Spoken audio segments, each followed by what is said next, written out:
Hello दोस्तों, study mode में आपका स्वागत है। बिहार दरोगा भर्ती 2021, बिहार सब इंस्पेक्टर 2021। आज से हम लोग इतिहास शुरू कर रहे हैं। इतिहास के टोटल में 500 प्रश्न कराने वाला हूं, जिसका सेट 1 है। और जैसे जैसे मैं आपके आगे के सेट कराते चलूंगा, प्रश्न की संख्या भी बढ़ाते चलूंगा। आपका ये ड्यूटी होगा कि शुरू से लेकर अंत तक प्रश्न देखिएगा और कितना स्कोर किए ये जरूर बताइएगा। अगर आप बिहार दरोगा के एग्जाम देना चाह रहे हैं तो इस हिस्ट्री को इग्नोर नहीं कर सकते हैं। प्रीलिम्स में भी और मेंस में भी। प्रीलिम्स से ज़्यादा मेंस में हिस्ट्री का क्वेश्चन पूछा जाता है, लेकिन प्रीलिम्स में भी आप देखिएगा 15 से 16 क्वेश्चन पूछे जाते हैं। ठीक, तो यहाँ पर इतिहास अभी से आप तैयारी कर चलिएगा तो आपको मुख्य परीक्षा और आपको प्रारंभिक परीक्षा, पहले प्रारंभिक परीक्षा में काम आएगा और मुख्य परीक्षा में भी यहाँ से काम आएगा।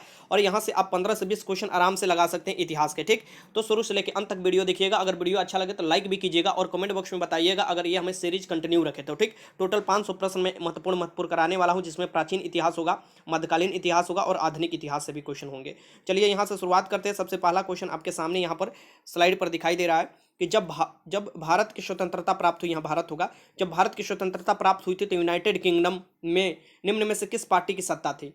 यूनाइटेड किंगडम ने निम्न में से किस पार्टी की सत्ता थी, आपको याद रखिएगा। भारत के जो नाम पड़ा है, राजा भरत के नाम पर पड़ा है, यहाँ पर भारत कर लीजिएगा। ठीक, तो उस समय जो सत्ता थी वो लेबर पार्टी की सत्ता थी। और लेबर पार्टी के उस समय प्रधानमंत्री कौन थे, ये भी ध्यान में रखिएगा। तो उस समय लेबर पार्टी के ही प्रधानमंत्री ब्रिटेन में थे, क्लीमेंट एटली। ये ध्यान में रखिएगा। हमारा जो देश आज़ाद हुआ था ये 15 अगस्त 1947 को आपको जो ब्रिटेन के कॉलोनी था उससे आपको आज़ाद हुआ था। ठीक, ये ध्यान में रखिएगा। अगर पूछ सकता है कि जो द्वितीय विश्व युद्ध हुआ था 1939 से लेकर 45 के बीच में, ये ध्यान में रखिएगा, डेट याद रखिएगा। तो उस समय कौन प्रधानमंत्री थे? तो उस समय आपको प्रधानमंत्री चर्चिल था। चर्चिल ही महात्मा गांधी को आपको अर्धनग्न फकीर कहा था। ये 1940 से लेकर 45 के बीच में प्रधानमंत्री था।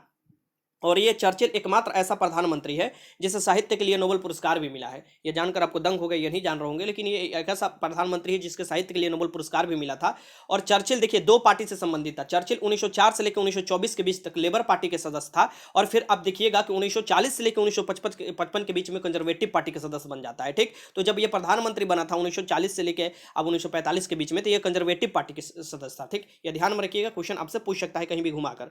तो पहले का आंसर सी हो जाएगा। क्वेश्चन नंबर दूसरा देखिए, उस शासक का नाम क्या है जिसने विजय स्तंभ, आपको टावर ऑफ विक्ट्री का निर्माण कराया था? विजय स्तंभ का निर्माण कराया था। आपके सामने चारों ऑप्शन है, ऑप्शन पूर्णतः देख लेना है तभी आपको लगाना है। ठीक, तो यहाँ पर देखिए विजय स्तंभ का निर्माण कराया था, टावर ऑफ विक्ट्री जिसे बोला जाता है। सबसे पहले इसके बारे में कुछ मैं आपको बता देता हूँ। ये राजस्थान के चित्तौड़गढ़ में स्थित है। यह स्तंभ जो है बनाया गया था और ये मेवाड़ नरेश राणा कुंभा द्वारा बनाया गया था। किसके द्वारा? आंसर यहाँ पर हो जाएगा राणा कुंभा। आखिर क्यों बनाया गया था? तो आपको उस समय देखिएगा, तो उस समय खिलजी वंश के एक प्रतापी शासक था और खिलजी वंश के, उसका नाम था क्या?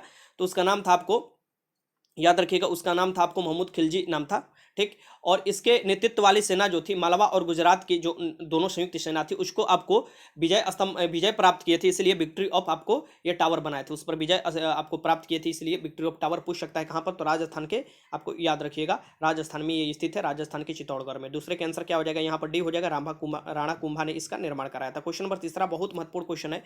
किस वर्ष राष्ट्रीय गीत वंदे मातरम पहली बार गाया गया था? किस वर्ष राष्ट्रीय गीत जो वंदे मातरम है ये पहली बार गाया गया था?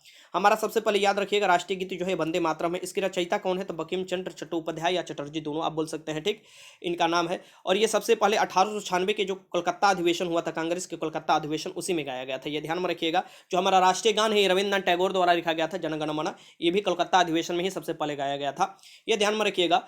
क्वेश्चन आपसे घुमा फिरा कर ऐसे पूछ सकता है, अगर हार्ड क्वेश्चन बनाना हो, कि ये कहाँ लिखा गया था? जो ये लिखा गया था वंदे मातरम, ये जो किसके द्वारा लिखा गया था, कहाँ लिखा गया था? तो ये बंकिम चंद्र चट्टोपाध्याय द्वारा लिखा गया था। और ये 7 नवंबर 1876 में इसका कुछ भाग लिखा गया था बंगाल के कोतल पांडा नामक गांव में। तो ये पूछ सकता है कि किस गांव में लिखा गया था? बंगाल के कोतल पांडा नामक गांव में इसे लिखा गया था। ये ध्यान में रखिएगा। और ये जो लिखा गया था यहाँ बंगाली भाषा में भी लिखा गया था और संस्कृत में भी। और यहाँ पर ये ध्यान में रखिएगा, ये क्वेश्चन आपसे ये क्वेश्चन पूछ सकता है कि इसका इंग्लिश अनुवाद किसने किया था? इसका इंग्लिश अनुवाद जो हमारा राष्ट्रीय गीत है, इसका इंग्लिश अनुवाद करने का श्रेय अरविंद घोष को जाता है। अरविंद घोष को जाता है ये। और इसका उर्दू अनुवाद पूछ सकता है कि किसने किया है? तो अभी आरिफ मोहम्मद खान कुछ दिन पहले किए थे, इसका उर्दू में अनुवाद किए थे। ठीक, और अभी आरिफ मोहम्मद खान केरल के आपको राज्यपाल हैं अभी तत्काल, जिस समय मैं आप वीडियो बना रहा हूँ। ठीक, ये भी ध्यान में रखिएगा। तो तीसरे के आंसर क्या हो जाएगा? यहाँ पर डी हो जाएगा। क्वेश्चन नंबर 4 है कि गुप्त वंश के संस्थापक कौन था?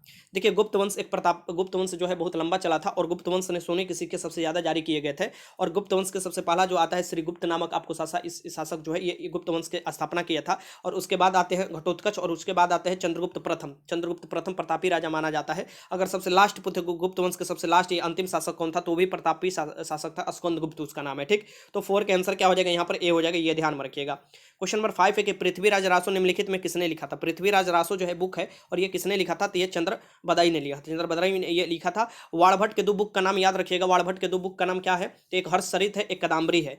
वाणभट्ट के दो बुक का नाम हर्षचरित और कादम्बरी है। कादम्बरी एक उपन्यास है जो दुनिया का सबसे पहला उपन्यास बोला जाता है कादम्बरी को। ठीक, ये भी ध्यान में रखिएगा। आगे चलते हैं।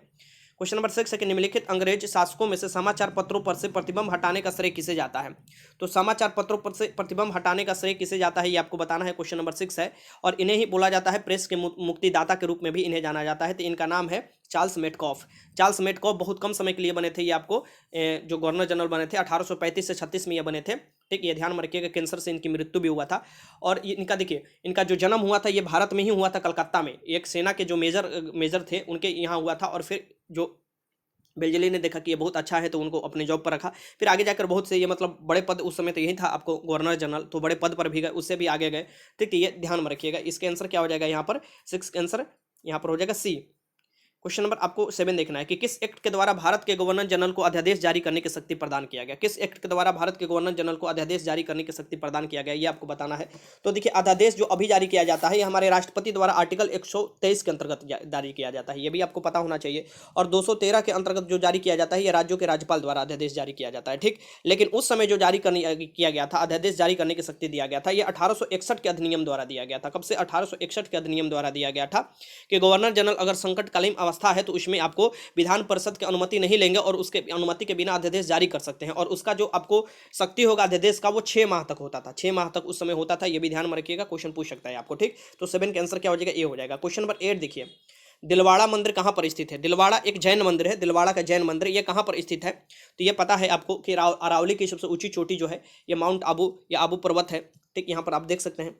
ये 8 के आंसर क्या हो जाएगा यहाँ पर, ए हो जाएगा। ये राजस्थान के सिरोही जिलों में स्थित है, ये भी ध्यान में रखिएगा।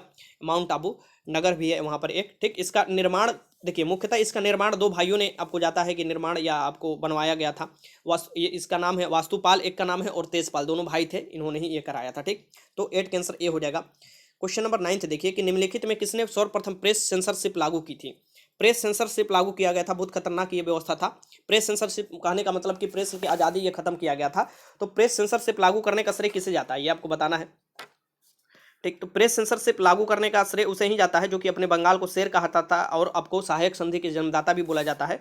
इसका नाम आप समझ गए होंगे, ये किसका नाम है, तो लॉर्ड वेल्जली। लॉर्ड वेल्जली इन्होंने प्रेस सेंसरशिप लागू किया गया था। इसमें क्या हुआ था कि जो भी आपको जो समाचार पत्र है उनके संपादक हुए, प्रकाशित हुए या मुद्रा जो भी मुद्रण करते हैं, इसकी छापते हैं, उनका स्पष्ट रूप से आपको छापना पड़ता था। इसकी नाम उन सब देना पड़ता था, पूरा पता देना पड़ता था। ठीक, और तथा प्रकाशक जो प्रकाशित करते हैं उनको क्या करना पड़ता कि जो भी चीज़ प्रकाश करना है, इसकी जो भी चीज़ अखबार में डालना है, उनको आपको जो सरकार के सचिव थे उसमें, अंग्रेजों के सरकार के सचिव, उसके समय पूर्व आपको परीक्षण करा लेना है। इसके सबसे पहले उसको जानकारी दे देना है कि हम ये छापने वाले थे।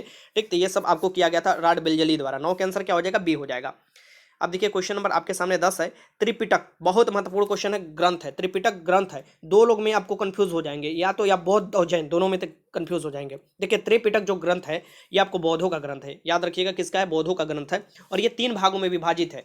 एक है विनय पिटक जिसमें भिक्षु भिक्षुड़ियों के आपको जो आपको रहते थे, निवास करते थे बिहार में, उनके नियम संबंधी दिया गया था, भिक्षुड़ विषय। फिर आपको आता है सुत पिटक। सुत पिटक में बुद्ध का तर्क और संवाद दिया गया है, एक दूसरे से बात करते हुए, तर्क करते हुए। और एक आता है अभिधम पिटक, माफ कीजिएगा, अभिधम पिटक एक आता है जिसमें धार्मिक व्याख्या दिया हुआ है। ठीक, तो ये 3 पिटक आते हैं और तीनों पिटक आपको बौद्ध धर्म से संबंधित है, ये याद रखिएगा। 10 का आंसर क्या हो जाएगा, सी हो जाएगा, इसीलिए इसका नाम त्रिपिटक है। क्वेश्चन नंबर आपको देख सकिए यहाँ पर, देखिए क्वेश्चन नंबर ये 11 है, इसे आपको 12 नहीं सोचिएगा, ये क्वेश्चन नंबर 11 है, यहाँ पर थोड़ा मिसमैच हो गया है। पत्रकार के कर्तव्य का निर्वहन करते हुए जेल जाने वाले प्रथम भारतीय थे। पत्रकार का कर्तव्य के निर्वहन करते हुए जेल जाने वाले प्रथम भारतीय का नाम आपको बताना है, इसमें से कौन से। देखिए, वो आपको गर्म दल के नेता थे, ये कौन सा नेता थे, तो ये थे आपको बाल गंगाधर तिलक। ठीक, और इन्होंने ही शिवाजी महोत्सव, गणपति महोत्सव की शुरुआत करने का श्रेय जो जाता है इनका ही जाता है। ठीक, तो इसका आंसर क्या हो जाएगा, बाल गंगाधर तिलक। ठीक, ये ध्यान में रखिएगा, क्वेश्चन पूछ सकता है, बहुत वीवीआई क्वेश्चन है ये। ठीक, इनको आपको जेल भेजा गया था इनके पत्रकार के लिए, क्योंकि ये जो भी लिखते थे ना अंग्रेजों को एकदम ललकार कर लिखते थे। जो भी करना है कर लो, ठीक। ये बाल गंगाधर तिलक, और इनका दो आपको दैनिक आता था पत्र, एक मराठी भाषा में, एक मराठा दर्पण आता था और एक केसरी आता था, और उसी में अंग्रेजों को खूब बुराई करते थे, ठीक। योजना बनाते थे कि अंग्रेजों को कैसे आपको यहाँ से हटाया जाए, क्या क्या किया जाए, ठीक। तो ये आपको असल में अगर देखा जाए तो राष्ट्रभक्त जो थे, अंदर से पूरा दृढ़ संकल्पी राष्ट्रभक्त, और काफी दिनों तक जेल में भी रहे इसके चलते, ये बाल गंगाधर तिलक भी थे, ठीक। तो 12 का आंसर डी हो जाएगा। दादा भाई नौरोजी को वृद्ध पुरुष कहा जाता है, ये याद रखिएगा। प्रति व्यक्ति आय सबसे पहले इन्होंने ही गणना किया था, ये याद रखिएगा। क्वेश्चन नंबर देखिए, क्वेश्चन नंबर 12 है, खजुराहो स्थित मंदिर का निर्माण किसने किया था? जो खजुराहो स्थित मंदिर है इसका निर्माण किसने किया था, ये आपको बताना है। खजुराहो स्थित मंदिर का निर्माण करने का श्रेय किसे जाता है? तो ये खजुराहो जो है मंदिर है, ये आपको है मध्य प्रदेश में है, और ये आपको चंदेल राजपूत को जाता है। क्या है? चंदेल राजपूतों को जाता है। 12 का आंसर क्या हो जाएगा यहाँ पर? बी हो जाएगा। क्वेश्चन नंबर 13 देखिए, बनारस हिंदू विश्वविद्यालय जिसे बीओचयू कहा जाता है, बनारस हिंदू विश्वविद्यालय का संस्थापक कौन है? तो देखिए, बनारस हिंदू विश्वविद्यालय पहले क्या था, उसके जगह पर क्या था? सेंट्रल हिंदू कॉलेज था, जो कि एनी बेसेंट का सबसे बड़ा उसमें योगदान था स्थापना करने में। लेकिन फिर बाद में जाकर वहीं आपको बनारस हिंदू विश्वविद्यालय बना 1916 में। कब बना? 1916 में। और ये मदन मोहन मालवीय के सबसे बड़ा इसमें योगदान जाता है, तो इसका आंसर मदन मोहन मालवीय। लेकिन संसाधन, इसकी जमीन देना, पैसा देना, ये सब मुहैया कराने में दरभंगा नरेश रामेश्वर सिंह का भी नाम आता है, ये याद रखिएगा। तो क्वेश्चन आपसे कैसे भी पूछ सकता है। तेरा आंसर क्या हो जाएगा? ये हो जाएगा। क्वेश्चन नंबर 14 है कि सोमनाथ मंदिर पर 1025 में मोहम्मद गजनबी के आक्रमण के समय गुजरात का शासक था। बहुत महत्वपूर्ण ये आक्रमण है उस समय का, और ये मोहम्मद गजनबी ने लगातार आक्रमण किया था 17 बार। उसमें से ये जो 1025 में किया गया था सोमनाथ मंदिर पर, वो खतरनाक आपको गुजरात में स्थित है सोमनाथ मंदिर, और वहां से लाखों लाखों टन में इसके सोना लूट कर लिया गया था इनके द्वारा। तो ये उस समय जो थे वहां पर भीमदेव प्रथम राजा थे, भीमदेव प्रथम राजा थे, ये ध्यान में रखिएगा। सी हो जाएगा इसके आंसर।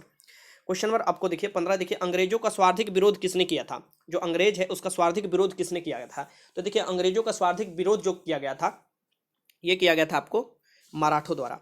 मराठों द्वारा सबसे ज्यादा विद्रोह किया जाता था, और अंग्रेज मराठा से डरते भी थे जब तक अंग्रेज का कमजोर ना हो गए। कब कमजोर हुए थे? तो पानीपत के तृतीय युद्ध हुआ था 1761 में, जिसमें मराठा हार गए और छिन्न भिन्न हो गए। वो अहमद शाह अब्दाली और मराठा के बीच में हुआ था। तब अंग्रेजों ने धीरे धीरे इनके बीच में आपको तोड़ने और फिर शासन करने और एकजुट कर दूसरे से लड़ाने की प्रथा बनाई, और आपको पूरे मराठा को तोड़ दिया, ठीक। तो 15 का आंसर क्या होगा? ए हो जाएगा। मराठा सबसे ज्यादा विरोधी थे अंग्रेजों का और विरोध करते थे। क्वेश्चन नंबर 16 देखिए, प्रशासनिक अव्यवस्था कुशासन के आधार पर डलहौजी ने किस राज्य को ब्रिटिश साम्राज्य में मिलाया? प्रशासनिक अव्यवस्था में इसकी कुशासन के आधार पर, तो डलहौजी का एक हड़प नीति आप जानते हैं ना, कि हड़प लेना में इसके राज्यों को अपने राज्य में कोई भी अवस्था से मिला लेना, ठीक। सबसे पहले सहायक संधि वेलजली ने दिया था, लेकिन वो सहायक संधि बस नाम का था, छल कपट सब उसमें किया जाता था। और उसका सबसे बड़ा बाप निकल कर आएगा लॉर्ड डलहौजी, जिसके शासनकाल में ट्रेन का भी परिचालन हुआ, डाक व्यवस्था का भी परिचालन हुआ था। तो इसमें देखिएगा, तो इसमें ब्रिटिश साम्राज्य में आपको मिलाया था किसके, जो प्रशासनिक अवस्था में इसकी अवस्था कुशासन के आधार पर ये अवध को मिलाया था। और सबसे पहले जो मिलाया गया था वो किसका था? मिसकी आपको देखिएगा, सबसे पहले आपको जो मिलाया गया था, विलय जो किया गया था राज्य का, वो सतारा था। ये 1848 में सबसे पहले किया गया था, और सबसे लास्ट में जाकर देखिएगा अवध को मिलाया गया था, क्योंकि अवध जो अभी आप देखते हैं ना यूपी वाला प्रांत अवध, ये आपको बहुत बड़ा प्रांत था, ठीक। तो अवध 1856 में मिलाया गया इसके द्वारा, लॉर्ड डलहौजी द्वारा, ठीक। ये ध्यान में रखिएगा। तो ये डी हो जाएगा, इसका आंसर हो जाएगा। लॉर्ड डलहौजी को हड़प नीति जो है, ठीक, ये डॉक्ट्रिन ऑफ लैप्स जिससे बोला जाता है, वो आपको लॉर्ड डलहौजी ने ही लागू किया था। क्वेश्चन नंबर 17 की सती प्रथा का अंत करने और ठगी को समाप्त करने का श्रेय किसे जाता है? ठीक है, सती प्रथा सबसे पहले इसका अंत करने का श्रेय जो जाता है, ये आपको कब हुआ था? 1829 में। और इसमें दो लोगों का महत्वपूर्ण योगदान है, एक लॉर्ड विलियम बेंटिंग का है, और एक भारत के जो आपको सबसे बुद्धिमान या समाज सुधारक के नाम से जाने जाते हैं, राजा राम मोहन राय। उन्होंने ही ये बोला था इसको उन्मूलन करने के लिए, और उनका साथ दिया था लॉर्ड विलियम बेंटिंग का। तो सती प्रथा का उन्मूलन हुआ था। तथा ठगी प्रथा का भी आपको दिखेगा, इसका खत्म हो गया था 1830 में। ये इसके विरुद्ध में ये लगाया गया था ठगी प्रथा, ये भी ध्यान में रखिएगा, ठगी प्रथा, ठीक। तो ये 1830 में, और ये क्वेश्चन पूछा जा चुका है आपके दरोगा में, देखिएगा ये क्वेश्चन पहले भी पूछा चुका है, ठीक है। लेकिन लॉर्ड विलियम बेंटिंग से ऐसा हो नहीं सकता कि क्वेश्चन आगे नहीं पूछा जाए। क्वेश्चन ऐसे पूछ सकता है कि जो मैकाले आयोग है, मैकाले की अध्यक्षता में किसने गठित किया था? तो लॉर्ड विलियम बेंटिंग ने गठित किया था। ये कब किया गया था? तो 1835 में किया गया था। ये किसके लिए था? अंग्रेजी शिक्षा को विस्तार के लिए ये किया गया था। और ये भी क्वेश्चन पूछ सकता है कि जो कोलकाता मेडिकल कॉलेज स्थापना किया गया था, ये लॉर्ड विलियम बेंटिंग द्वारा ही किया गया था। आपको 1835 में उस समय गवर्नर जनरल थे लॉर्ड विलियम बेंटिंग। ये पूछ सकता है कि 1833 के जो एक्ट आया था वो किसके शासनकाल में आया था? तो लॉर्ड विलियम बेंटिंग के आया था। और उस समय बंगाल के गवर्नर जनरल कहे जाते थे। 1833 के एक्ट के द्वारा पूरे भारत के गवर्नर जनरल कहे जाने लगे। तो लॉर्ड विलियम बेंटिंग वो प्रथम आपको भारत के प्रथम गवर्नर जनरल बोलने जाने, पहले आपको जो बंगाल के गवर्नर जनरल थे अब भारत के गवर्नर जनरल कहे जाने लगे 1833 के एक्ट के बाद। तो लॉर्ड विलियम बेंटिंग उस समय थे। तो लॉर्ड विलियम बेंटिंग जो थे ये भारत के प्रथम गवर्नर जनरल थे। और जो बंगाल के आपको अंतिम गवर्नर जनरल कौन थे? तो ये भी लॉर्ड विलियम बेंटिंग थे। क्योंकि बंगाल की जगह भारत का उपयोग होने लगा। 17 का आंसर क्या हो जाएगा? सी हो जाएगा, आराम से लगा सकते हैं। क्वेश्चन नंबर 18 देखिए कि भारत के राज्य चिन्ह में प्रयुक्त होने वाले शब्द सत्यमेव जयते किस उपनिषद से लिया गया है? सत्यमेव जयते, इसके सत्य का विजय होगा, ये किस उपनिषद से लिया गया है? ठीक, सत्यमेव जयते जो उपनिषद है, तो ये जो लिया गया है ये आपको मुंडको उपनिषद से लिया गया है। किसके? मुंडको उपनिषद से लिया गया है। ठीक, ये ध्यान में रखिएगा। और जो हमारा गायत्री मंत्र लिया गया है वो ऋग्वेद से लिया गया है, जो सबसे प्राचीन और सबसे बड़ा वेद है ऋग्वेद, उससे गायत्री मंत्र लिया गया है। क्वेश्चन नंबर 19 देखिए कि निम्नलिखित में से अवध के स्वायत्त राज्य का संस्थापक कौन था? जो अवध के स्वायत्त राज्य, ये भी क्वेश्चन पूछा हुआ था, तो अवध के स्वायत्त राज्य के संस्थापक कौन थे ये आपको बताना है। रिपीटेड क्वेश्चन है, बार बार पूछा जाता है। तो ये थे शहादत खां, जिसे बुरहान उल मुल्क भी कहा जाता था। क्वेश्चन ये भी पूछ सकता है कि बुरहान उल मुल्क किसे कहा जाता था? तो सादत खां या सादत खां को कहा जाता था। और ये अवध के आपको राज्य के संस्थापक माने जाते हैं। इसके आपको स्वायत्त राज्य के संस्थापक इसकी आपको मुगल से अलग हो गए थे और स्वायत्त राज्य घोषित कर दिए थे। 19 का आंसर क्या हो जाएगा? यहाँ पर सी हो जाएगा। क्वेश्चन नंबर 20 है कि निम्नलिखित में से किसने मीर कासिम तथा सियाउद्दौला के साथ मिलकर अंग्रेजी ईस्ट इंडिया पर युद्ध घोषित किया? वे बाद में बक्सर के युद्ध में अंग्रेजों से पराजित हुए। ठीक, देखिए सबसे पहले आपको जो युद्ध ये हुआ था ये कहा जाता है प्लासी का युद्ध, जो हुआ था 1757 में। प्लासी पश्चिम बंगाल में है। यहाँ पर क्या हुआ था तो देखिएगा कि आपको मीर कासिम तथा सियाउद्दौला, मीर कासिम सियाउद्दौला साथ मिलकर अंग्रेजी ईस्ट इंडिया कंपनी पर इसकी युद्ध का घोषणा किया, लेकिन अब फिर भी हार गया। और फिर बाद में बक्सर के युद्ध में भी अंग्रेज द्वारा पराजित हुए थे। ये किसके साथ? तो शाह आलम द्वितीय। किसके साथ? तो शाह आलम द्वितीय, उस समय मुगल वंश में थे ये आपको शाह आलम द्वितीय। ठीक, यहाँ पर याद रखिएगा। तो ये 20 का आंसर क्या हो जाएगा? यहाँ पर ए हो जाएगा। ठीक, और फिर आपको देखिए जो 1757 के प्लासी का युद्ध था वो तो निर्णायक युद्ध था ही, और उससे ज़्यादा आपको 1764 का जो युद्ध हुआ था वो सबसे निर्णायक युद्ध था, क्योंकि आपको देखिएगा 1765 में इलाहाबाद की संधि होता है जो कि बहुत ही निर्णायक संधि था। और फिर भारत में अंग्रेजों का वर्चस्व दिनों पर दिन आपको बढ़ते चला गया आगे, अब फिर रुकने वाला कोई नहीं था भारत में अंग्रेजों को। ठीक, तो इसका आंसर क्या हो जाएगा यहाँ पर?